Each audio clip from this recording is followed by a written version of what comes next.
Hey, I'm Dave, your farmer from Wrong Direction Farm, just standing in the shade of the delivery van. It's getting to be a pretty warm day. And it's the beginning of turkey season for us. We'll be doing 3 batches of turkeys this year. And today we received our first batch from the hatchery.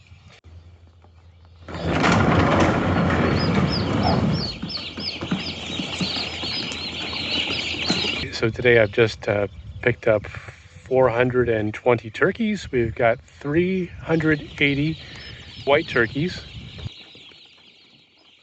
And we got 20 bronze and 20 black turkeys. We've always raised a few bronze turkeys with the white turkeys just to kind of break up the monotony of the color palette. This year we added some black turkeys in there, and they're smaller and they're much more expensive. I'm not really sure how they'll do as far as production goes, but it's always nice just looking at a mix of different color birds out there to break up the monochromatic white. There's this interesting idea that spreads somehow mimetically that turkeys are dumber than chickens, that they just, have no smarts for surviving. And you've probably heard that turkeys would stand and look upward in the rain and drown, and none of that stuff happens.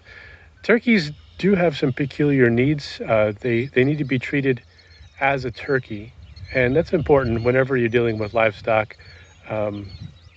Sheep aren't just small cattle. Goats aren't just obnoxious sheep. There's something particular about every class of livestock.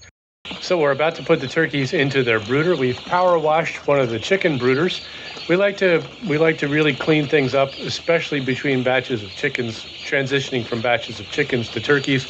Turkeys are a little more sensitive to some of the diseases that chickens are immune to.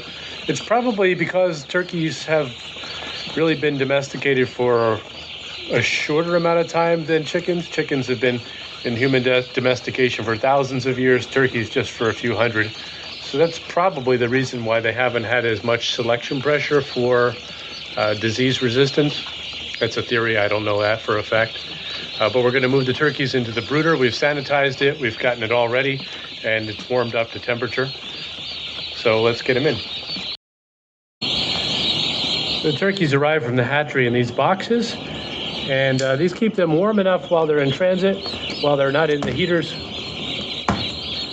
Turkeys need to be kept about 95 degrees, so they can accomplish that when they're in these boxes crowded together during transit from the hatchery.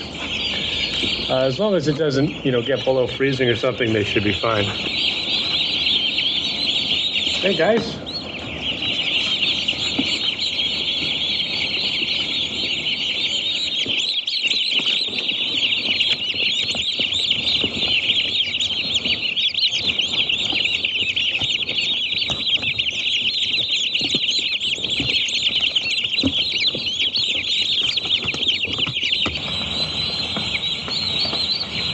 Turkeys have found the feeders.